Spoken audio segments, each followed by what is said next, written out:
नहमदुहु व नसल्ली अला रसूलिहिल करीम।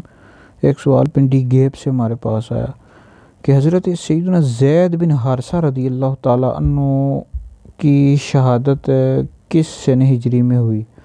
हज़रत सैयदना ज़ैद बिन हारिसा रज़ियल्लाहु ताला अन्हु इनकी परवरिश नबी पाक अलैहिस्सलातु वस्सलाम ने की और सहाबा आपको ज़ैद बिन मोहम्मद कहा करते थे। फिर जब कुरान मजीद की आयत मुबारक नाज़िल हुई सूरह अहज़ाब की आयत नंबर 5 उदूहुम लिआबाइहिम हुवा अक़सतु इंदल्लाह, तो फिर जो सहाबा थे आपको ज़ैद बिन हारिसा कहने लगे।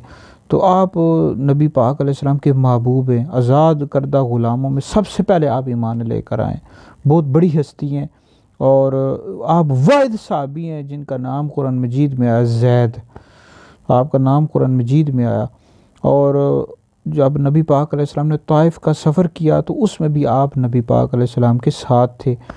तो आपकी जो शहादत हुई है 8 सन हिजरी में हुई, जमादुल ऊला, और 8 सन हिजरी थी और ग़ज़वा मोता में आपकी शहादत हुई है।